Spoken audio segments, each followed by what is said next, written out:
So last time we were able to discuss about the second Newton's law of motion. Okay? So let's go deeper about the concept. Now, what is Newton's second law of motion? And another question is, how does centripetal force affect circular motion? If we go back to the law of inertia, in which it is a force that used to resist towards the moving object. But now we will focus about the centripetal force or circular motion.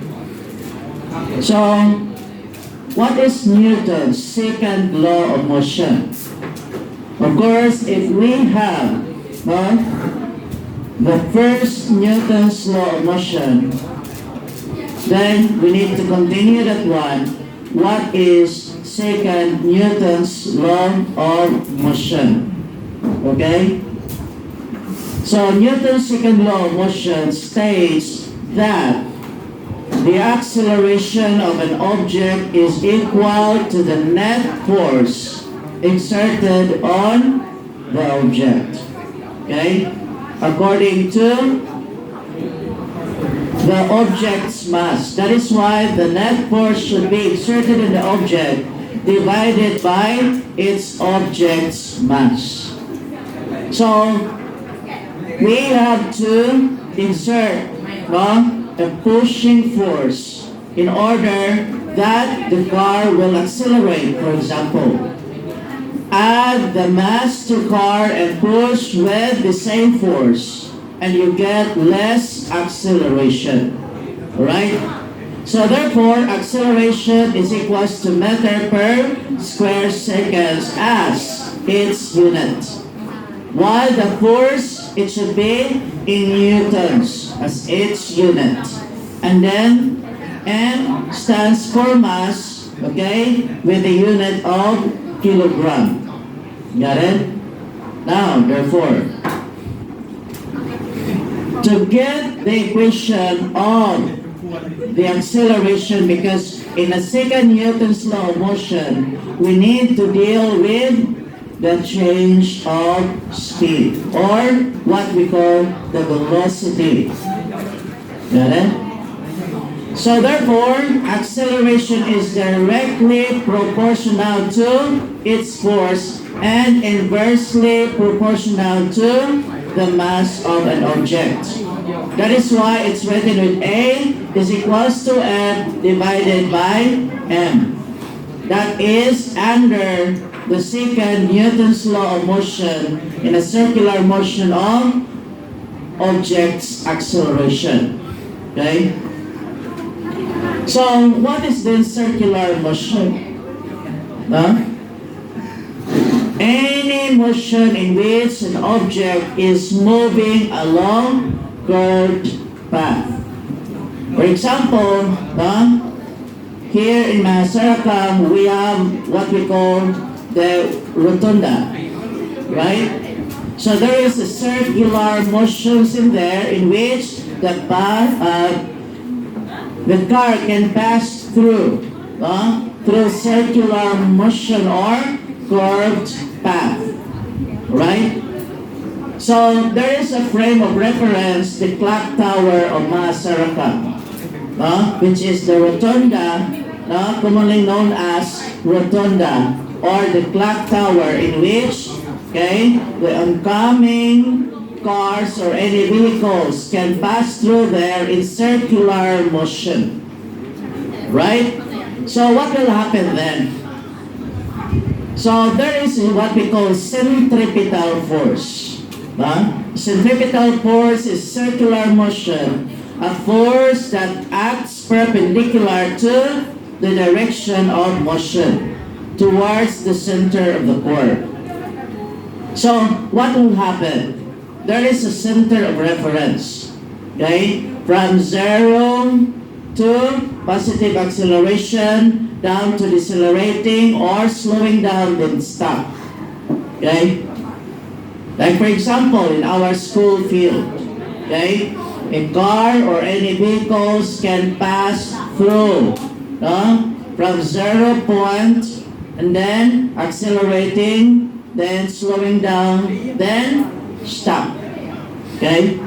So, in this case, it acts as perpendicular to the direction, according to our field, right? In which those vehicles can pass through. Either it will move slowly or fast, right? So therefore, forces change an object motion by changing its speed, its direction of both speed and its direction, right? So the more force that you exerted, of course, the higher acceleration will it be. I'll repeat, the more force that you exerted, especially when you're driving your motorcycle or your car, as we speed up, of course, we exerted pedals or accelerator in order to increase the speed from 40 to 60 to 80 to 100 kilometers per hour. So it indicates that our acceleration continue to increase until when are we going to slow down or even stop. Every time we are along on the intersection of the traffic lights. Okay, so basically if it's on the stopping point, okay, you will see how we slow down until we stop, and then again we go. Then we change our speed from 0 to 20 to 30 to 40 to 50. Then we are going to do the maintaining speed, okay, constant speed in between 40 or 50, okay, not very fast, not very slow. It depends on the transportation that you are taking or driving, okay. So I'll repeat, the force changes an object in motion by changing its speed and its direction or both. So it depends also about, because remember, direction would be a factor, okay, along the way. So by changing time according to distance to determine the speed, the more force that you're going to exert, okay, the more acceleration keeps increasing. Okay, so remember that theory, under the second Newton's law of motion. How do forces change motion? So, velocity. Take note about this concept, velocity. Is speed in a certain direction.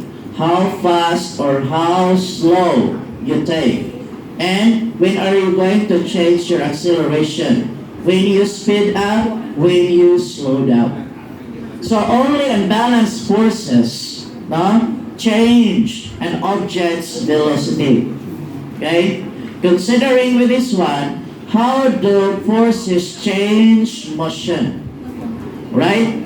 First, when we apply force, okay, greater or, okay, we will start from lesser force to greater force or constant force.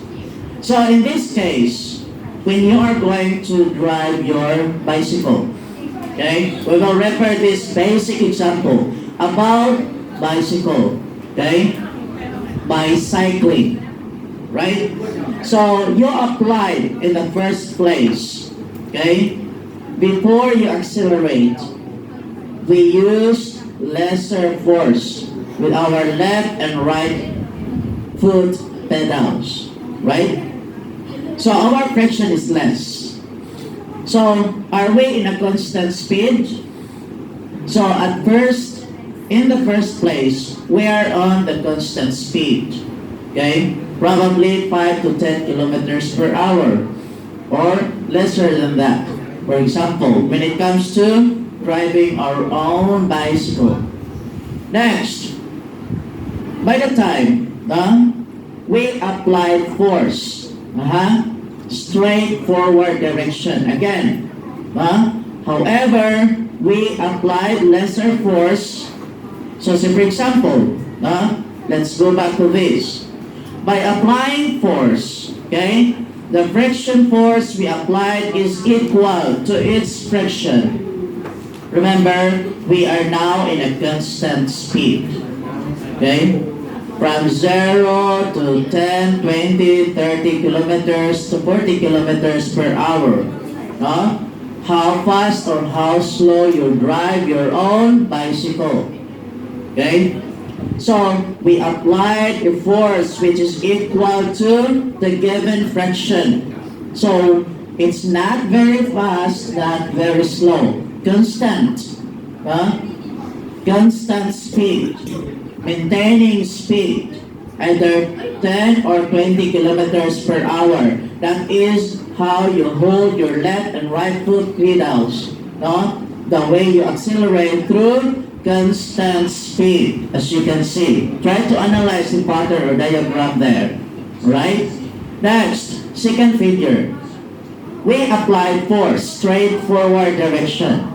This is another condition. The friction we applied in this force is greater than the friction force. So therefore, you have to expect from 10 or 20 kilometers, which is your constant speed, you try to increase. Means to say, that is now the time or the moment that you need to speed up or level up your acceleration. So we deal with positive acceleration, increasing. You need to make it faster as much as you can. From 20, you change your acceleration to 30 to 40 to 50. So you want to make it faster. Okay? So therefore, this one indicates speeding up or positive acceleration. Okay? The way you speed up when you drive your own bicycle. You understand? Next, another condition. How do forces change its motion? So, when we apply force, again, straightforward. We drive our bicycle. We apply the friction force lesser than. From the positive acceleration, we slow down. Why we slow down? Maybe there is an obstruction along the way, or probably you are very close to the intersection point of the traffic lights. Right? In this equation, remember, the friction we applied, we start to decelerate. What decelerate is? Slowing down. When to slow down? In what situation we slow down? If we are close or nearby the traffic lights, along with your constant speed, after you speed up, however, you need to slow down. Put a brake, right? Not necessarily that you are going to stop suddenly. You need to slow down first. You put a brake because you are decelerating. What is meant by decelerating? Decreasing your speed. That's the time you have to slow down to avoid accident or to make yourself unsafe while driving your bicycle. Right? So decelerating means to say we are going to decrease our speed. Slow down and then we stop. We put that one into zero acceleration. That's the way how deceleration takes place at some point. So we have to learn something in real life, especially in our daily life activities. Those things really happen. Next one. So when unbalanced forces act on an object at rest, the object begins moving in the direction of the net force. So always remember constant speed. How to maintain your speed. Acceleration, another condition. Okay, from constant speed, then we change to or we increase our speed, increasing, okay, by speeding up. Then to the point that we need to slow down. So we are decreasing the speed into negative acceleration. That's what we call deceleration. Okay? So if the net force acting on a moving object is in the direction that the object is moving, the object will speed up. If the direction of the net force of an object is opposite to the direction of the object moves, the object will slow down. So when unbalanced force acts on a ball at rest, it moves in the direction of the net force. Okay? So for example, with a ball, how to determine it is already balanced? Okay, so you just hold the ball, right? And you did not exert any outside force or external force. Once the force exerted by hand, okay, you hold that one. No intention to drop. Okay, but remember, you can feel the gravity of the ball that you are holding, right? So it's because of the downward force exerted on it. Even though you are still holding or controlling your force, okay, with your hand. When is the time that it is unbalanced force? So it will be unbalanced forces when we are going to drop the ball. We intend to drop the ball out of our hand.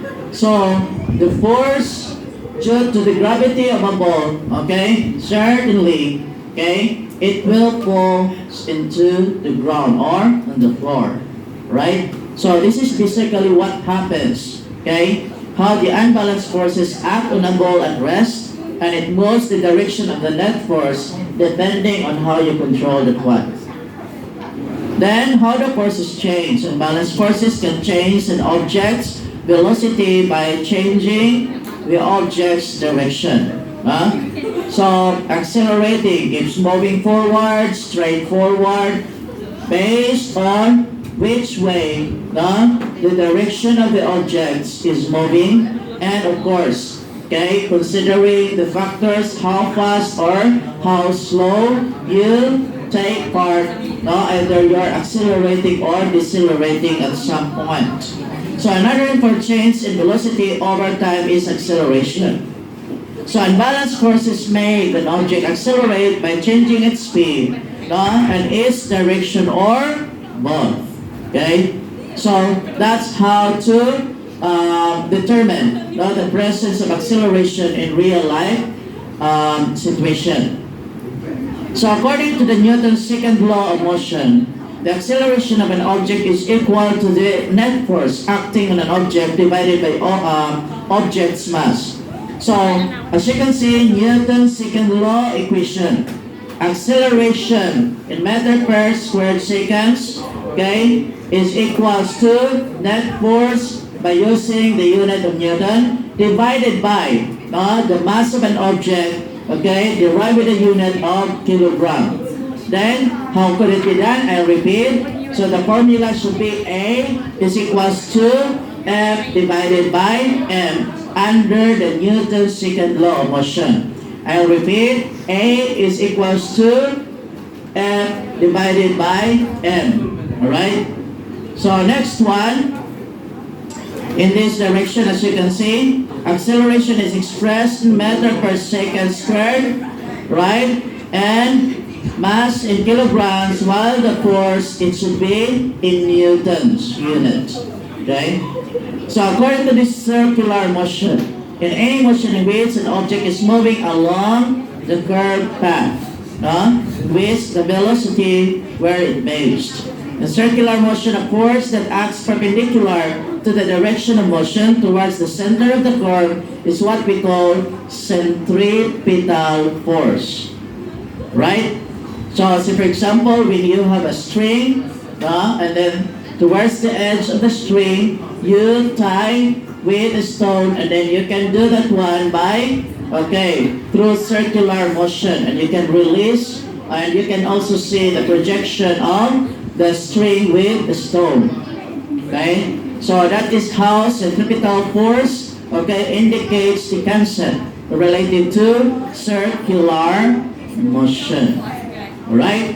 So do you guys understand what is a second Newton's law?